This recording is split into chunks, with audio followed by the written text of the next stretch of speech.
Maha benar Allah Subhanahu wa taala, di mana dinyatakan dalam banyak ayat bahwa kekuatan-kekuatan besar dunia ini akan bersatu menghancurkan umat Islam. Salah satu proyek utamanya adalah negara Zionis Israel itu, di mana semua negara maju total mendukung agresi Israel saat ini di jalur Gaza. Netanyahu mengatakan perang Gaza sekarang ini adalah perang kemerdekaan kedua bagi Israel setelah tahun 48. Presiden Israel mengatakan bahwa perang Gaza saat ini yang dimulai tanggal 7 Oktober itu perang menyelamatkan peradaban Barat. Maka negara-negara Barat diteror oleh Israel. Kalian semua harus mendukung kami, sebab kami ini akan menjaga peradaban kalian dari monster yang namanya kelompok militan Islam. Padahal yang dimaksudkan adalah umat Islam seluruh dunia itu takut terhadap kebangkitan Islam. Bapak Ibu rahmat.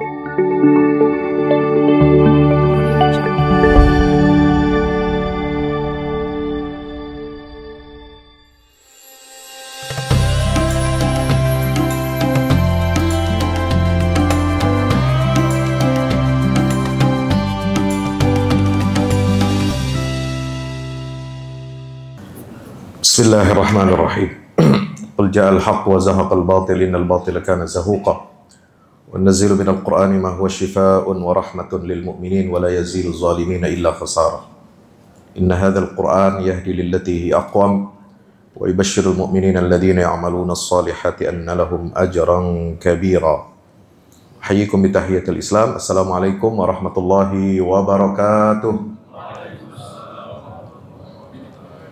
Alhamdulillah, marilah kita bersyukur kehadirat Allah Subhanahu wa taala. Allah telah memberikan karunia-Nya yang luar biasa kepada kita sehingga kita sudah dapat berpuasa hari yang keberapa sekarang? 16, 17? Ya, nggak lupa kan? Bukan karena dehidrasi ya. Memang karena mulainya ada yang sudah 16 hari, baru 16 hari, ada yang sudah 17 hari ini. Tapi perbedaan itu jangan kita peruncing, karena perbedaan memulai awal puasa dan kadang juga perbedaan di hari raya itu karena ada metodenya. Metodenya itu dua-duanya diterima oleh syariat, diterima oleh para ulama, ya. Jadi perbedaan itu bersifat fiqhiyah, ijtihadiyah. Ya, tidak boleh kita saling menyesatkan, menyalahkan satu dengan yang lain. Coba kalau umat beragama lain tuh, ya. Itu hari raya keagamaannya aja bedanya sampai 2 minggu. Ya, Natal ada yang 25 Desember, ada 7 Januari. Ya, itu lebih parah lagi gitu. Dan itu babnya akidah ya, bukan bab fikih itu. Kalau menurut agama lain itu ya. Jadi mereka aja itu nggak berantem, nggak ribut lah kira-kira begitu. Jangan sampai kita umat Islam ini hanya beda 1 hari, ya ributnya sampai dibawa ke alam barzah. Apalagi sampai dunia akhirat itu. Bapak Ibu yang dirahmati Allah Ta'ala, tema kita kajian siang ini adalah Ramadan sebagai bulan kemenangan risalah Islam. Kenapa saya memilih tema ini? Karena berkaitan pula dengan peristiwa nuzulul Quran, ya, yang terjadi pada tanggal 17 Ramadan. 17 Ramadan ini penanggalan yang ditetapkan oleh ulama terjadinya perang Badar. Dan di dalam surat Al-Anfal, ketika Allah berbicara tentang perang Badar, ya di ayat 41, itu disebutkan wa ma anzalna ala in kuntum tu'minuna billahi wal yaumil akhir wa ma anzalna ala abdina yaumal furqan yaumal taqal jam'an. Jadi perang Badar itu bertepatan dengan apa? Ya, hari ketika Allah menurunkan Al-Qur'anul Karim. Ya, kepada siapa? Abdina, kepada hamba kami yaitu Muhammad SAW. Hari itu disebut oleh Allah sebagai Yaumal Furqan.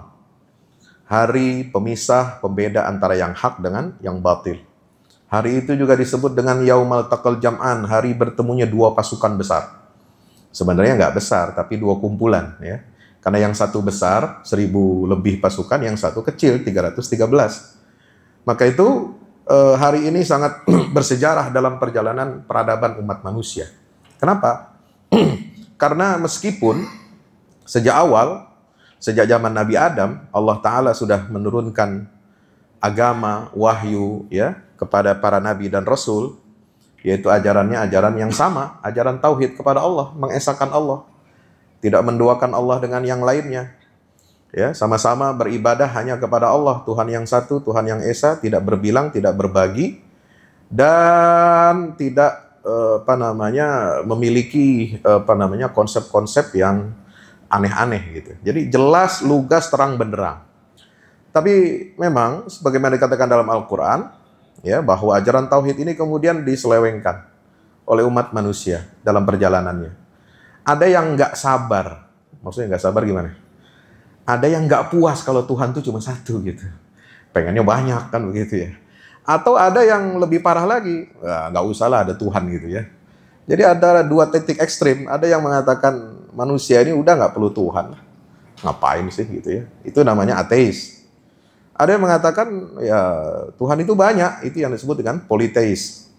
Maka ajaran Islam, tauhid yang diturunkan, diwahyukan kepada para nabi dan rasul dari Allah Ta'ala, itu mengajarkan titik yang moderat sebenarnya. Yaitu tauhid, Tuhan itu ada, pasti, dan Tuhan itu ya cukup cuma satu saja, tidak berbilang gitu. Nah, maka dengan turunnya Al-Quran, ini menjadi titik balik kemenangan risalah Islam yang sejak awal sudah diwahyukan oleh Allah kepada para nabi dan rasul. Kenapa? Karena sebelumnya tauhid ini sudah kacau balau, sudah rusak. Ya, bahkan anak cucu keturunan Ibrahim, ya, yang dari cabang Ismail, ya, yang melahirkan suku Quraisy, yang dimana di situ berasal Nabi Muhammad SAW, itu sudah tauhidnya tidak lagi murni, sudah rusak. Kenapa? Menyembah berhala-berhala, patung-patung yang mereka letakkan, mereka letakkan di sekeliling Ka'bah. Ya, jumlahnya 360 patung dan berhala gitu ya. Ini kan parah gitu. Padahal mereka mengatakan bahwa kami sebenarnya menyembah Tuhan satu, tapi kenapa perlu ada patung-patung itu? Nah, mereka mengatakan apa? Ma na'buduhum illa liyuqarribuna ilallahi zulfa. Kami tidak menyembah mereka, berhala-berhala itu, kecuali hanya sebagai apa? Sarana untuk kami mendekatkan kepada Allah. Jadi ada konsep bahwa manusia tidak bisa langsung berhubungan dengan Allah, tapi harus melalui perantara-perantara berupa berhala-berhala itu. Nah, ini kan tauhid yang rusak. Yang kedua, dari anak cucu Ibrahim, ya, yang sudah sejak awal diwahyukan tauhid kepada Allah Subhanahu wa Ta'ala, itu juga rusak akidahnya. Ya, itu yang melahirkan dari kalangan pengikutnya umat Nabi Musa, ya. Kita tahu ada agama Yahudi. Kemudian umatnya Nabi Isa sepeninggal beliau juga mengalami penyimpangan-penyimpangan, yaitu agama Nasrani. Itu kan dikritik oleh Allah dalam Al-Quran. Sehingga meskipun menyatakan bahwa mereka mengakui adanya Allah, Tuhan, ya, itu satu, tetapi diberikan penafsiran-penafsiran dan dikukuhkan bahwa tidak lagi menjadi satu. Ya. Atau misalnya Yahudi itu sebenarnya juga katanya konon itu akidah tauhidnya sama dengan Muslim, tapi ada bedanya dan fundamental bedanya, Pak. Meskipun mereka nggak bilang Tuhan itu 2, 3, 4 dan seterusnya, tapi Yahudi mengatakan apa? Tuhan itu satu, tetapi bersifat nasional, ya, hanya untuk bangsa Yahudi gitu. Makanya Yahudi itu dia bangsa yang merasa eksklusif, ya, paling benar sendiri, ya. Yang lain itu nggak bertuhan gitu ya. Apalagi melihat orang Arab zaman jahiliyah itu dianggapnya itu adalah musyrik gitu. Jadi Tuhan yang dalam pandangan mereka itu Tuhan yang bersifat nasionalistik, ya, skupnya hanya untuk satu bangsa saja. Tidak menjadi Tuhan yang rahmatan lil alamin, tidak menjadi Tuhan yang Rabbul alamin, Tuhan yang yang menjadi sesembahan seluruh umat manusia, apapun sukunya, bangsanya dan seterusnya. Nah, maka itu Al-Qur'an turun untuk meluruskan itu semua. Dan inilah titik balik kemenangan risalah tauhid, ya. Yaitu dengan turunnya apa? Surat Al-Alaq ayat 1 sampai 5. Iqra bismi rabbikal ladzi khalaqal insana min 'alaq. Iqra wa rabbukal akram alladzi 'allama bil qalam 'allamal insana ma lam ya'lam. Inilah peristiwa besar, ya, kemenangan dari Allah. Dan dengan turunnya surat Al-Alaq itu di Gua Hira tanggal 17 Ramadan, itu Allah memberikan pesan bahwa kemenangan Islam itu yang pertama dan utama itu bukan dengan kemenangan apa? Bukan dengan kemenangan militer, tapi dengan kemenangan apa? Ilmu pengetahuan. Iqra. Makanya perintah pertama, ayat pertama yang terakhir adalah perintah untuk membaca. Ya, jadi kemenangan Islam itu sebagaimana disebutkan dalam banyak ayat ya, walladzi arsala rasulahu bil huda wa dinil haq ya liyuzhirahu 'ala dini kulli. Di berbagai macam surat, ada 3 surat kalau tidak salah. Ada di surah Al-Fat, ada di surat lagi As-Saff ya, dan ada satu lagi surat apa saya lupa itu. Apa namanya? Itu menggambarkan bahwasanya agama ini pasti menang ya. Dan Hizbullah ya humul ghalibun. Nah, itu kan ayatnya surah Al-Maidah ayat 55 ya. Wa may yatawallallaha wa rasulahu walladzina amanu fa inna hizballahi humul ghalibun. Nah, kemenangan yang dimaksud di situ apa? Apakah kemenangan jumlah? Tidak. Umat Islam dari dulu sampai sekarang jumlahnya tidak lebih besar dari agama lain kan? Ya. Apakah kemenangan militer? Tidak harus. Ya. Ada kalanya menang umat Islam secara militer, ada kalanya kalah. Ya, di perang Uhud kalah. Ya, kemudian di perang Hunain hampir kalah gitu ya. Dalam peperangan-peperangan lain juga dalam sejarahnya juga di era-era kejayaan Islam juga pernah mengalami kekalahan walaupun kekalahannya lebih sedikit daripada kemenangan. Terus yang menjadi patokan tolak ukur kemenangan itu apa? Kemenangan dari aspek konsepsi tauhid. Itu yang tidak akan pernah berubah. Secara akidah Islam ini sangat kuat, sangat kokoh, ya, dan tidak bisa dikalahkan oleh konsepsi teologi apapun yang ada di muka bumi ini. Gitu. Dan itu sangat sesuai dengan fitrah manusia, sesuai dengan akal pikiran manusia. Gitu. Nah, Bapak Ibu dirahmati Allah, maka fungsi Al-Quran ini ya disebutkan dalam surat Al-Isra 9, Inna hadzal Qur'an yahdi lillati hiya aqwam.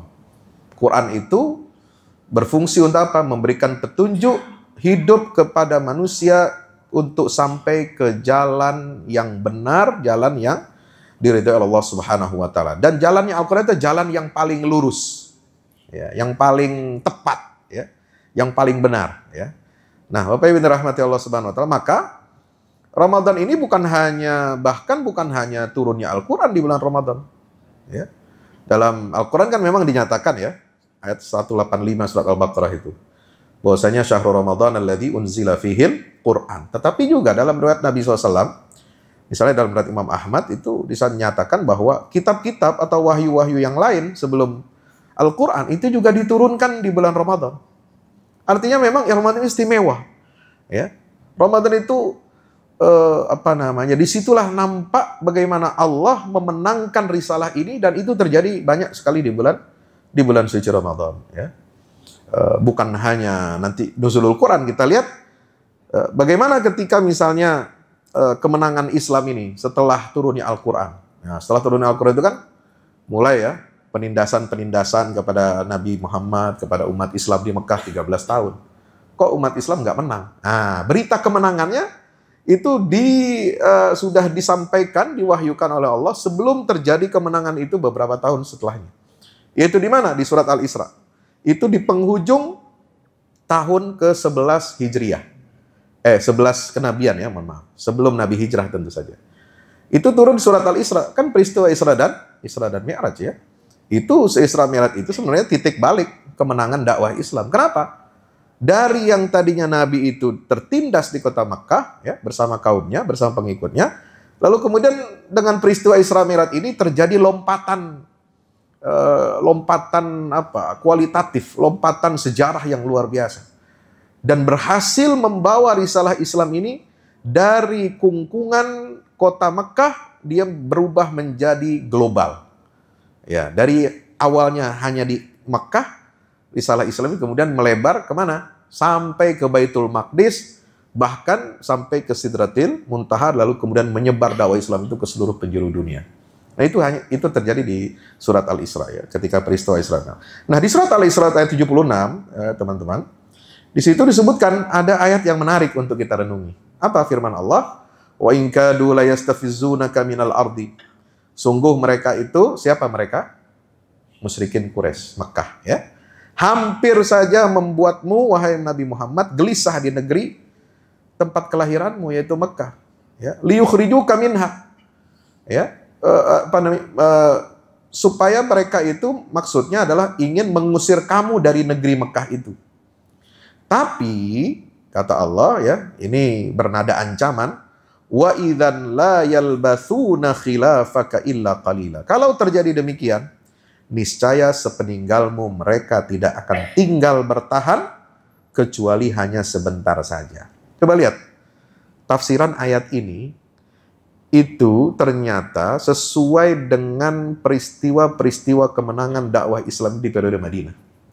Jadi ancaman yang ada di ujung ayat itu, setelah engkau keluar dari Madinah, dari Mekah terusir ya, Nabi hijrah ke Madinah itu tidak lama kemudian Allah akan membinasakan ya rezim kafir Quraisy yang zalim kepada kamu, kepada dakwah Islam ini gitu. La yalbathuna khilafaka illa qalila. Enggak lama itu. Ya. Setelah Nabi hijrah itu 2 tahun, 2 tahun pertama, tahun kedua Hijriah, itu kan terjadi perang Badar. Ya, perang Badar itu dahsyat ya. Perang yang tidak dipersiapkan secara matang sebenarnya oleh umat Islam pada waktu itu. Karena yang dipersiapkan oleh Rasulullah hanya untuk menghadang kafilah dagang Quraisy. Ya, untuk mengambil barang-barang kafilah dagang itu sebagai ganti rugi atas ya properti ya, harta-harta yang dimiliki oleh umat Islam yang ditinggal ketika hijrah dari Makkah ke Madinah. Tetapi kemudian terjadilah perang itu. Ya, perang yang sangat luar biasa. Yang disebutkan oleh Allah hanya sepadan dan seimbang dengan perang Tolut melawan Jalut. Jadi perang Badar adalah perang pertama dalam sejarah kerasulan dari Nabi Adam sampai Nabi Muhammad itu. Perang pertama setelah perang Tolut melawan Jalut yang dilandasi oleh nilai-nilai tauhid. Di luar itu, perang sebelumnya itu semuanya dilandasi oleh materi. Keinginan menjajah, mencaplok, merampas, ya, menganeksasi, ya, menistakan manusia, menistakan tanah, ya, tempat orang lain kemudian dijajah gitu ya. Perang Badar ini perang pertama, makanya Al-Quran itu menghubungkan 2 perang ini dengan satu kalimat indah. Kam min fi'atin qalilatin ghalabat fi'atan katsiratan biiznillah. Perang Tolut melawan Jalut itu sedikit pasukan Tolut, tapi bisa mengalahkan pasukan yang lebih besar. Sama dengan perang Badar, itu juga pasukan Rasulullah sedikit dan mampu berhasil mengalahkan pasukan kaum kafir Quraisy yang lebih besar jumlahnya. Jadi ini peristiwa itu yang harus kita baca sebagai apa? Bentuk hukuman dari Allah kepada rezim kafir Quraisy itu. Dan ketika perang Badar itu terdapat banyak sekali pemimpin-pemimpin suku Quraisy ya yang tewas ya, dibunuh oleh pasukan kaum muslimin. Di antaranya Abu Jahal, ini pemimpin tertingginya. Ya, ini ketua MPR-nya itu ya. Ketua MPR-nya itu dia yang memimpin Darun Nadwah ya. Kepala-kepala suku itu kan bermusyawarahnya itu di Darun Nadwah ya, dipimpin oleh Abu Jahal. Nah, dia mati di situ, tewas di situ. Apalagi banyak lagi Umayyah bin Khalaf, kemudian tokoh-tokoh Quraisy yang lain itu hampir semuanya mati ya, tewas di perang Badar ya. Kecuali hanya sedikit saja tokoh-tokoh yang masih muda, yang masih hidup. Lalu kemudian yang masih muda itu, yang masih hidup seperti Khalid bin Walid pun, itu nanti bakal masuk Islam. Ya, prosesnya itu dalam sejarah itu, sebelum penaklukan kota Mekah. Nah, yang kedua, jadi itu awal kehancuran rezim kafir Quraisy itu terjadi ketika perang Badar. Dan kedua terjadi puncaknya kehancuran rezim musyrikin Mekah ya, itu ketika terjadi penaklukan kota Mekah tahun ke-8 Hijriyah. Dan dua-duanya terjadi di bulan Ramadan. Jadi Ramadan ini bulan kemenangan. Satu dengan turunnya Al-Quran. 2 dengan perang Badar terjadi pada tanggal 17 Ramadan tahun kedua Hijriyah. Dan yang ketiga adalah Fathu Makkah, pembebasan kota Mekah. Ya, di situ Nabi membawa 10.000 pasukan. Masuk dari 4 arah penjuru kota Mekah. Tiap-tiap pasukan itu dipimpin seorang panglima hebat ya.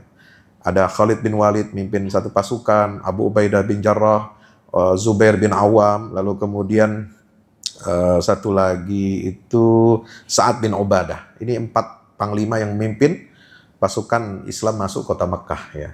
Dan itu terjadi pada tanggal 20 Ramadan ya, pada tahun ke-8 Hijriyah.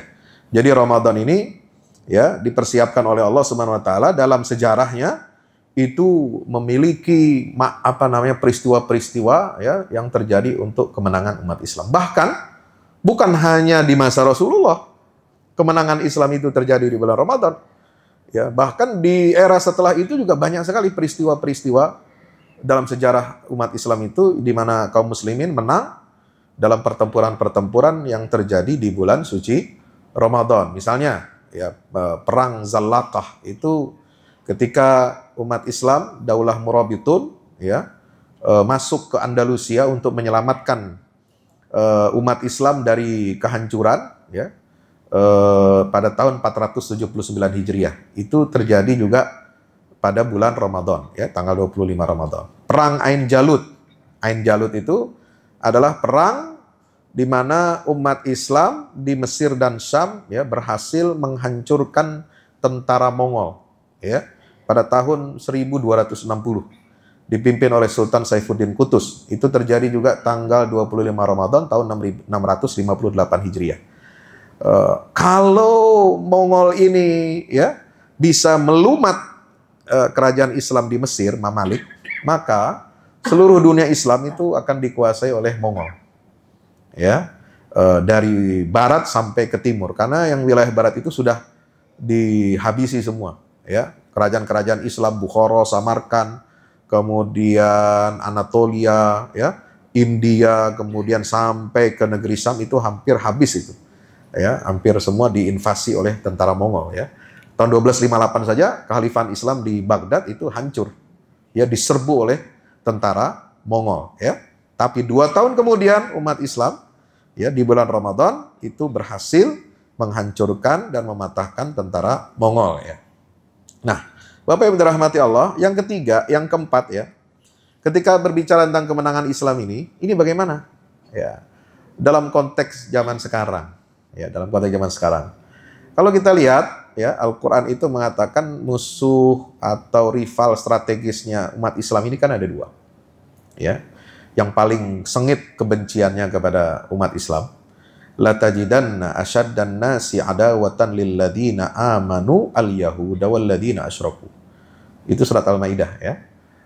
Kamu wahai Muhammad akan mendapati ya orang-orang yang paling keras permusuhannya kepada kalian itu adalah orang Yahudi pertama. Disebut Yahudi itu yang pertama. Yang kedua adalah orang-orang musyrikin. Nah, kalau musyrikin di Mekah itu sudah selesai ya. Nah, itu juga terbukti. Ya, di Madinah juga Yahudi juga digulung kekuasaannya oleh umat Islam ketika Rasulullah masih hidup. Ya, itu peristiwa mulai dari setelah perang Uhud sampai perang Ahzab, kekuasaan dan dominasi sosial, politik, ekonomi dan militer ya bangsa Yahudi, bangsa Israel di Madinah itu tergusur, ya, tergusur. Ya, dikalahkan oleh umat Islam. Nah, ini seperti yang diprediksi dalam Al-Quran surat Al-Isra mulai dari ayat 4 sampai 7. Dan bagaimana di akhir zaman? Ya, kok kembali lagi nih Yahudi menguasai, ya, mengalahkan umat Islam. Jam berapa ini? 5 menit lagi ya. Bagaimana umat Bani Israel ini di akhir zaman ini kok mengalahkan umat Islam gitu? Ya, menjadi duri dalam daging, ya, di mana tanah suci umat Islam yang ketiga, ya, kiblat pertama umat Islam yaitu Masjidil Aqsa, Baitul Maqdis itu dikuasai oleh Yahudi. Bapak Ibu dirahmati Allah, ya, sebenarnya kalau kita ingin merujuk kepada sumber Al-Quran, ada keterangan, ya, ada keterangan bagaimana Bani Israel ini menjadi hambatan, ya, rintangan besar dalam dakwah dan risalahnya Nabi kita Muhammad sallallahu alaihi wasallam. Itu sudah dinarasikan dalam Al-Quran banyak sekali. Mulai dari kisah Nabi Musa dengan kaumnya Bani Israel, ya. Bagaimana mereka ini diselamatkan, bagaimana sifat-sifatnya semua ada dalam Al-Quran. Makanya saya sedang dicetak ini buku saya ini, cuma belum selesai cetaknya. Insya Allah tanggal 31 baru selesai. Kita buat buku tentang meruntuhkan Zionis dan rebut Baitul Maqdis, ya. Jadi kita telusuri apa sih sejarah Yahudi ini, kenapa mereka begitu memusuhi ajaran Islam, memusuhi Rasulullah, memusuhi umat Nabi Muhammad SAW. Ya. Nah kemudian ada rencana Allah memang. Ya. Setelah kekalahan, ya, Yahudi ini di atas muka bumi ini selama berabad-abad mereka mengalami diaspora, itu dalam Al-Quran sudah diberitakan, dikabarkan dalam surat Al-Isra 104 bahwasanya di akhir zaman, ya, Yahudi ini akan dikumpulkan di satu tempat untuk apa? Supaya mereka di akhir zaman akan mendapatkan siksaan yang final dari Allah Subhanahu wa taala. Kan satu-satunya umat, ya, umat masa lalu, umat Nabi terdahulu yang tidak disiksa, ya, itu kan Bani Israel. Ya. Kalau umat sebelumnya itu udah nggak ada tersisa. Ya, umat Nabi Lot, umat kaum Samud, kaum Ad, ya, kaum Madian habis, ya, dimusnahkan oleh Allah. Tapi Bani Israel ini dari zaman Nabi Musa kan sampai Nabi Muhammad itu kan masih ada terus itu. Tidak dihancurkan total, ya. Supaya apa? Jadi pelajaran buat umat Islam, umat Rasulullah. Disisakan mereka sekarang dan kita baru tahu, ya, sifat-sifat Yahudi yang ada dalam Al-Quran itu nyata sekarang di depan mata kita. Itulah Israel itu. Ya, bagaimana keras kepalanya, bagaimana membangkangnya, bagaimana liciknya, bagaimana suka dustanya, bagaimana suka berbuat keonaran di atas muka bumi. Ya, bagaimana mereka menghalalkan riba dan mendukung kemaksiatan-kemaksiatan untuk merusak moral umat manusia gitu. Nah, makanya rencana Allah itu untuk menghancurkan mereka itu di akhir zaman itu akan terjadi dan pasti terjadi di tangan kaum muslimin. Ya, bagaimana caranya? Kan Yahudi tadinya berdiaspora. Tapi kemudian di akhir zaman itu dikumpulkan oleh Allah, wa qulna min ba'dihi li bani Israil askunul arda fa idza jaa wa'dul akhirati ji'na bikum lafifa. Dan ini terkonfirmasi dengan fakta-fakta sejarah yang ada di hadapan saudara ini. Ada ide, konsep mengumpulkan Yahudi dari seluruh dunia itu tahun 1897 dengan Kongres Zionisme Internasional. Mereka kemudian membawa hasil kongres itu kepada Sultan Abdul Hamid, penguasa Turki Utsmani, untuk apa? Membeli tanah-tanah yang ada di Palestina. Supaya jadi apa? Pemukiman-pemukiman Yahudi. Ini sudah mereka siapkan nih rencana akhir zaman itu. Ya. Apa imbalannya? Ya, Sultan itu diiming-imingi. Ya, utang luar negeri akan diputihkan, ya. Akan diberikan bantuan militer, diperbaharui alutsistanya. Akan dibangun industri-industri untuk menopang Imperium Utsmaniyah, tapi itu semua ditolak. Ya, ditolak oleh Sultan Abdul Hamid. Makanya dia dikudeta tahun 1909 ya oleh gerakan Turki Muda yang didalangi dan dikompori oleh gerakan Yahudi Internasional ini.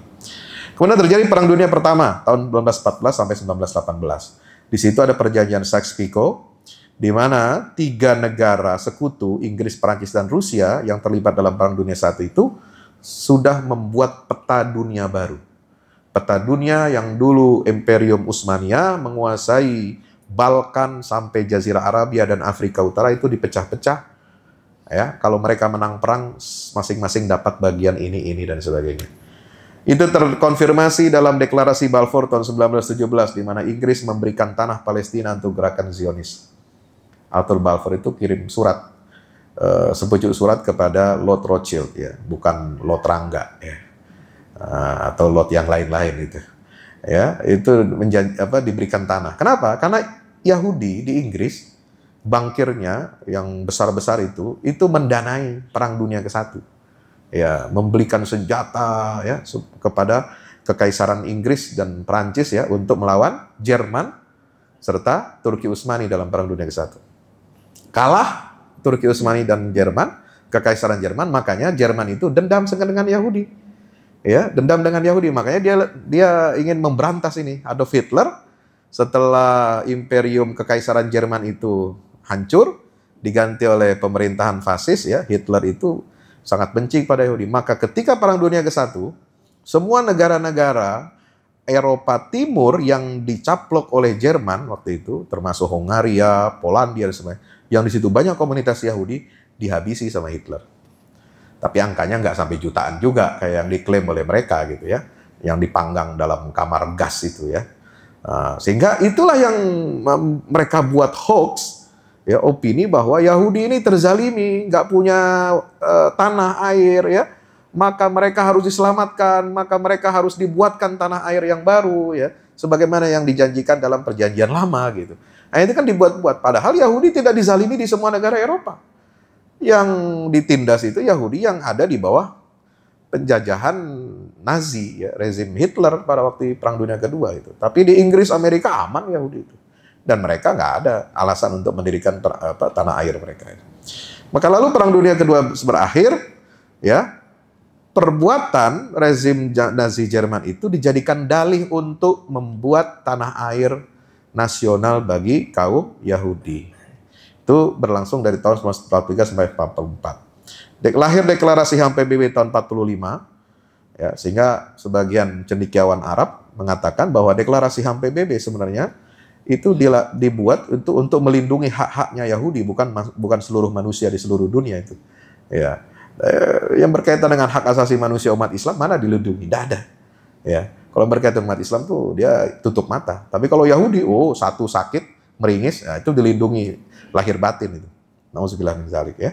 Lalu kemudian lahirlah keputusan resolusi PBB tahun 1947, UN Partition, ya, dan Nakbah tahun 1948, ya, sehingga lahirlah negara Zionis itu, di mana, ya, Amerika dan Inggris ini sebagai bapak dan ibu asuhnya Israel yang melahirkan Israel dan dibantu oleh PBB sebagai bidannya, ya, ini yang melahirkan negara Zionis.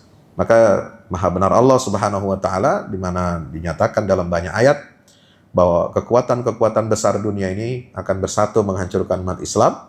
Salah satu proyek utamanya adalah negara Zionis Israel itu, di mana semua negara maju total mendukung agresi Israel saat ini di jalur Gaza. Netanyahu mengatakan perang Gaza sekarang ini adalah perang kemerdekaan kedua bagi Israel setelah tahun 48. Presiden Israel mengatakan bahwa perang Gaza saat ini yang dimulai tanggal 7 Oktober itu perang menyelamatkan peradaban Barat. Maka negara-negara Barat diteror oleh Israel, kalian semua harus mendukung kami, sebab kami ini akan menjaga peradaban kalian dari monster yang namanya kelompok militan Islam. Ya, padahal yang dimaksudkan adalah umat Islam seluruh dunia itu takut terhadap kebangkitan Islam. Bapak Ibu dirahmati Allah, maka roadmap kebangkitan, kehancuran Yahudi di akhir zaman itu sudah diungkap di dalam surah Al-Isra ayat 4-7, bisa dilihat di sini. Apa kelemahan mereka? Kekuatan mereka justru ada pada kelemahannya Yahudi ini, sebagian dalam Al-Quran, itu justru ada terletak pada kekuatan mereka. Apa kekuatan mereka? Tsumma radadna lakumul karrata alaihim wa amdadnakum bi amwal. Allah mengatakan, setelah mereka hancur, porak-poranda kekuatannya setelah kekalahan di Madinah itu, maka Allah bertahap memberikan mereka apa? Harta yang banyak. Anak keturunan yang mampu membela tanah air mereka. Kemudian pendukung-pendukung pasukan-pasukan yang banyak. Nah, kekuatan mereka itu ada pada harta sebenarnya. Dan kelemahan juga, titik lemah mereka yang paling besar adalah harta. Makanya, gerakan kita untuk memboikot produk-produk yang dihasilkan oleh negara Israel dan juga semua negara-negara pendukungnya itu harus terus kita gencarkan. Karena perang bukan hanya perang militer, tetapi juga perang ekonomi harus kita lancarkan. Untuk apa? Melemahkan mereka. Karena selama ini mereka bisa membeli senjata, selama ini mereka rakyatnya bayar pajak, itu kan rakyat Amerika sekarang marah, Pak. Rakyat Amerika, Inggris itu marah kepada pemerintahannya. Kenapa? Kami bayar pajak itu kok kalian bela Israel? Pakai uang pajak dari rakyat kami. Makanya sekarang Joe Biden kan nggak berani itu. Ya, resolusi kemarin Dewan Keamanan PBB hanya abstain dia. Kenapa? Di dalam negerinya sudah ditekan oleh rakyatnya. Ya, rakyat itu marah sekali kepada Joe Biden dan pemerintahan negara Barat, bahwa pajak rakyat mereka ini digunakan untuk mendukung Israel dengan senjata dan pasukan gitu ya. Nah, inilah harus terus kita upayakan ya, kita gelorakan terus bagaimana kita melakukan perlawanan kepada agresor, kepada mereka yang membunuhi umat Islam, Maka mari kita dengarkan paparan dari sahabat kita, ya. Saya bawa seorang pemuda usia 28 tahun, alumni Untas Islam Gaza, ya, seorang hafiz Quran, akan membawakan kepada kita kabar dari Gaza. Ya ayyuhalladzina amanu taqullaha haqqa tuqatih wa la tamutunna illa wa antum muslimun. Ya ayyuhalladzina amanu taqullaha wa qulu qawlan sadida yuslih lakum a'malakum wa yaghfir lakum dhunubakum wa man yuti'illaha wa rasulahu faqad faza fawzan 'azima. Amma ba'd. يقول نبينا صلوات ربي وسلامه عليه: لا تزال طائفة من أمتي على الحق ظاهرين لعدوهم قاهرين لا يضرهم من خالفهم ولا من خذلهم حتى يأتي أمر الله وهم كذلك. قيل أين هم يا رسول الله؟ قال في بيت المقدس وأكناف بيت المقدس. بسم الله الرحمن الرحيم. Dimulai dengan tahmid dan salawat kepada baginda Nabi besar Nabi Muhammad Sallallahu Alaihi Wasallam. Mari kita sama-sama merenungi firman Allah Subhanahu Wa Taala yang berbunyi: Wahai orang-orang beriman, bertakwalah kepada Allah dengan sebenar-benarnya takwa, dan janganlah kamu mati kecuali dalam keadaan memeluk ajaran agama Islam. Kemudian menyitir hadis tentang keutamaan Baitul Maqdis, masjid kepunyaan umat muslim sedunia yang ada di bumi Palestina. Rasulullah Shallallahu Alaihi Wasallam bersabda, akan senantiasa ada sekelompok orang dari umatku yang teguh memperjuangkan kebenaran di hadapan musuh-musuh mereka, yang dimana mereka tiada gentar menghadapi orang-orang yang menyelisihi dan menelantarkan mereka. Kemudian sahabat bertanya, di manakah mereka ya Rasulullah? Kemudian Rasulullah menjawab, mereka ada di Baitul Maqdis dan juga di sekelilingnya. Ya walahibatul kiram, Ghazatu fi yawmiha al-172 wa hiya tudafi'u laysa faqat an ardin hiya li majmu'atin min an-nas, walakin tudafi'u an ardin hiya lakum wa lana wa li kulli muslimin, wa hiya ardukum al-islamiyyah al-mubarakah wa masjidukum al-aqsa al-mubarak. Jemaah yang dimuliakan oleh Allah Subhanahu Wa Taala, bahwasanya rakyat Gaza hari ini telah menghadapi hari ke-172 pasca agresi militer Zionis Israel. Dan bapak-bapak ibu-ibu semuanya, bahwasanya rakyat Gaza bukan hanya memperjuangkan tanah air mereka, melainkan menjaga kesucian Baitul Maqdis. وفي هذا قدمت غزة في يومها 172 أكثر من 32,000 من الشهداء، جلهم ومعظمهم من النساء والأطفال، وأيضا الكثير والآلاف من المفقودين الذين لا يعلم عنهم شيء حتى الآن.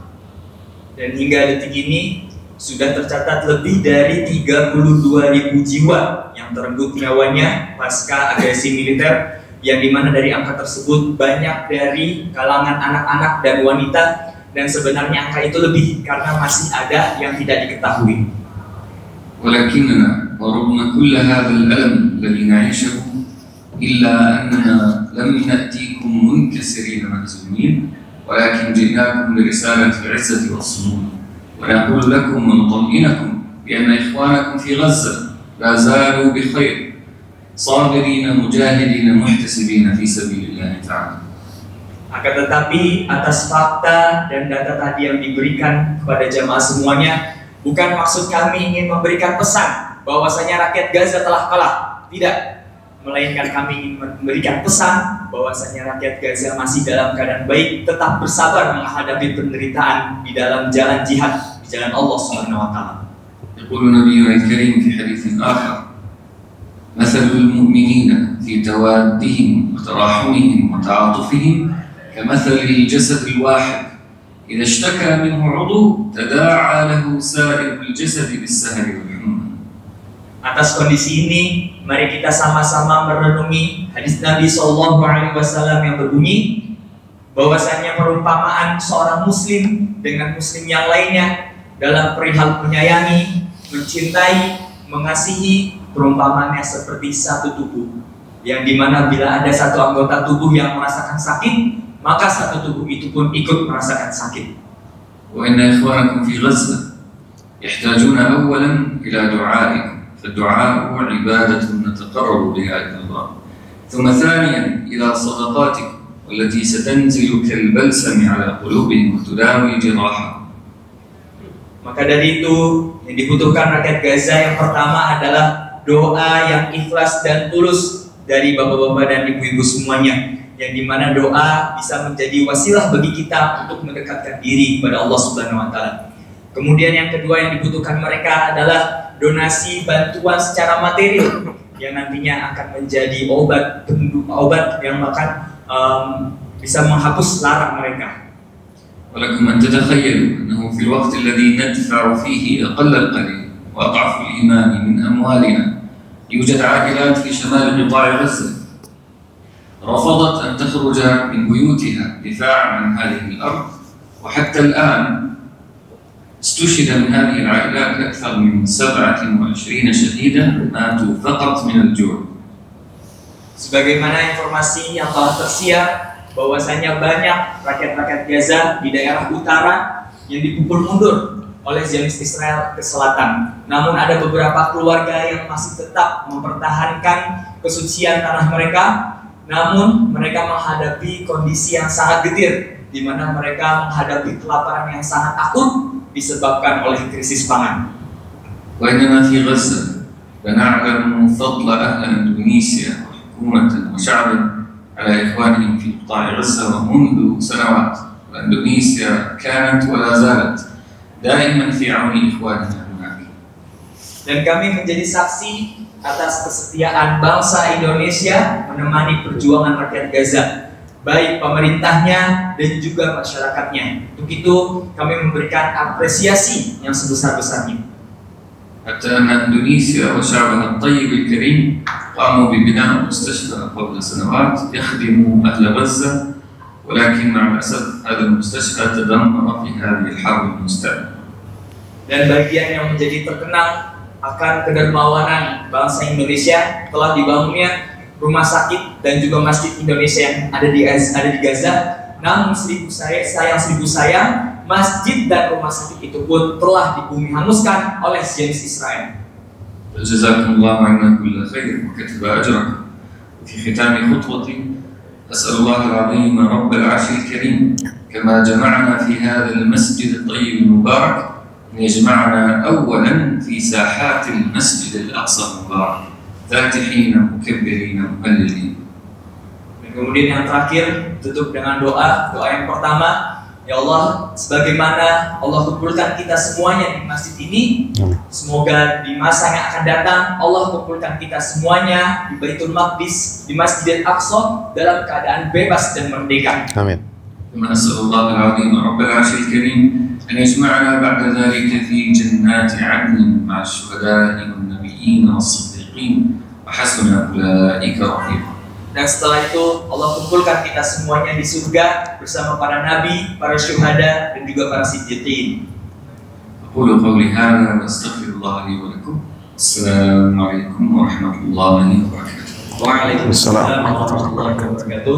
Kami dari Waalaikumsalam warahmatullahi wabarakatuh. Demikian yang bisa disampaikan dari sahabat kita, kabar dari Gaza.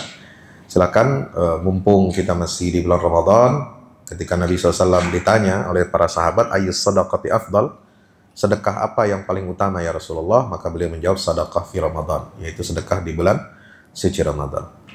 Baik, mari kita tutup dengan kita membaca hamdalah dan kafaratul majlis. Alhamdulillahirabbil alamin, subhanakallahumma bihamdika, asyhadu an la ilaha illa anta, astaghfiruka wa atubu ilaik. Terima kasih atas perhatiannya. Mohon maaf atas segala kekurangannya. Nasrun minallah, fathun qarib. Wa basyiril mu'minin. Wassalamualaikum warahmatullahi wabarakatuh.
Yang terbaru dari Ustadz Fahmi Salim, 2 buku tentang parenting Qurani dan jihad membela Baitul Maqdis.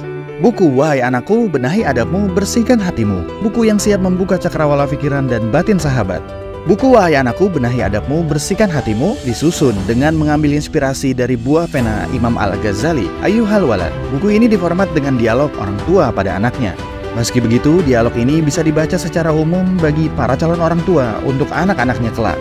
Bentuk dialog kami dapati banyak dipakai dalam kisah-kisah di Al-Quran ketika menerangkan soal pengasuhan. Misalnya antara Nabi Ibrahim dan Nabi Ismail atau Luqman dan putranya. Hadirnya buku ini semoga menjadi penambah keilmuan kita agar tidak salah dalam membentuk generasi penerus yang menjadi pewaris amal jariah kita. Meninggalkan mereka, anak-anak kita sebagai investasi amal soleh yang akan terus mengalir kepada kita. Dapatkan buku Wahai Anakku, Benahi Adabmu, Bersihkan Hatimu segera.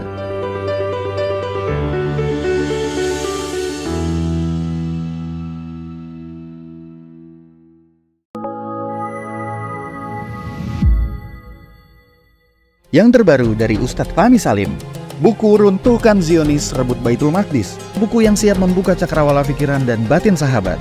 Sudah bisa dipesan sekarang juga. Hasil yang dicapai para mujahidin dalam pertempuran Badai Al-Aqsa 7 Oktober 2023 memiliki arti penting ataupun nilai strategis, bukan hanya dalam pembuktian bahwa kekuatan Israel bisa dikalahkan bahkan oleh pihak yang memiliki persenjataan jauh di bawahnya, melainkan juga dalam menyadarkan dunia Islam, terutama para pemimpinnya yang memilih menjadi penonton ketimbang membantu sesama saudaranya. Buku ini adalah salah satu bentuk dukungan dan ikhtiar dengan niat berjuang bersama-sama dengan mujahid Palestina. Tak sekedar memberikan informasi, membeberkan fakta atau data kepada khalayak di Indonesia. Buku ini juga hadir untuk meluruskan tudingan bahkan fitnah terhadap para pejuang di sana. Betapapun kita berada jauh dari Al-Quds, melalui buku ini kita akan dapatkan bagaimana kita bisa memperoleh pahala yang sebanding dengan para pejuang di garda terdepan di negeri perlawanan Palestina. Dapatkan buku Runtuhkan Zionis Rebut Baitul Maqdis segera.